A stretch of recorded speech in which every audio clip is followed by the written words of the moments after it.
हमारे पास जो शिकायत आई है उसके अकॉर्डिंग एक नाबालिग बच्चे की संदेहास्पद परिस्थितियों में मृत्यु हुई।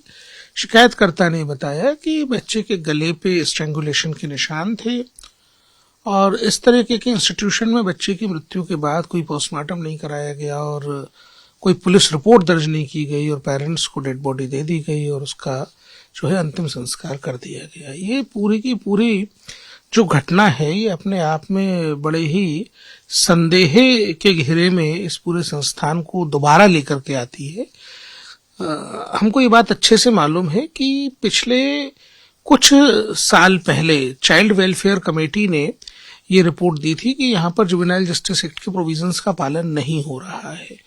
इस तरीके के संस्थानों में बच्चों की मृत्यु होने पर जुवेनाइल जस्टिस एक्ट के जो प्रोविजंस हैं वो फॉलो किए जाने चाहिए, जो रेगुलेशंस हैं उनका पालन किया जाना चाहिए और पुलिस को सूचना दिए बिना संस्था द्वारा डेड बॉडी को इस तरीके से अंतिम संस्कार के लिए दिया जाना अपने आप में इस संस्थान के मोटिव को संदेह की स्थिति में लाता है।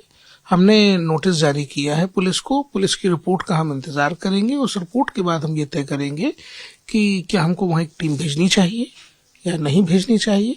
लेकिन कुल मिलाकर के राज्य सरकार को इस संस्थान के बारे में ये तो तय करना ही पड़ेगा कि लगातार असमय इतनी सारी अकाल मृत्यु जहां हो रही है उसका संचालन कानून के दृष्टिकोण से ठीक तरीके से हो। राज्य सरकार को अपनी जिम्मेदारी का निर्वहन करना ही पड़ेगा। आपको ये भी पता होगा कि ये पहला मृत्यु नहीं है, इससे पहले भी कई घटना सामने आ चुका है। मैं आपको बता रहा हूँ ना, ये तो नाबालिग बच्चे की मौत है। इसके पहले इस संस्थान से जुड़े हुए यूनिवर्सिटी में एक नेपाली छात्रा की मौत हुई, फिर एक और छात्र की मौत हुई। तो लगातार जो इस तरीके की मौत की घटनाएं हो रही हैं, हम अपने होनहार बच्चों को खो रहे हैं।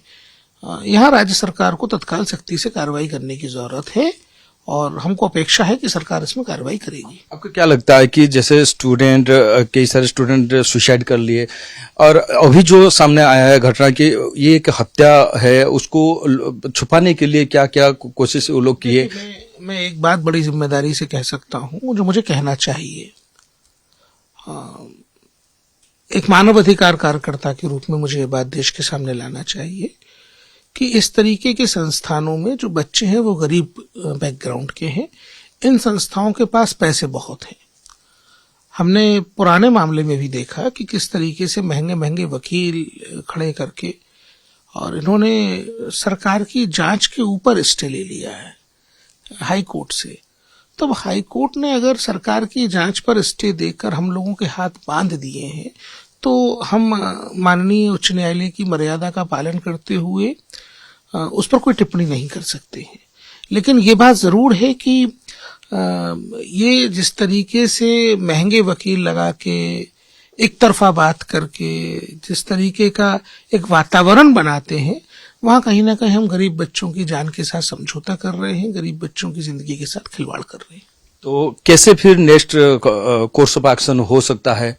हम सब कानून से बंधे हुए हैं। जितनी हमको कानून इजाजत देगा हम उतना काम कर रहे हैं। लेकिन राज्य सरकार को जाकर के हाई कोर्ट में ये तथ्य रखना चाहिए कि स्टे के बाद लगातार बच्चों की मौत हो रही है तो सख्ती की आवश्यकता है। क्या आपको ये लगता है कि एनएचआरसी असहाय हो गया है?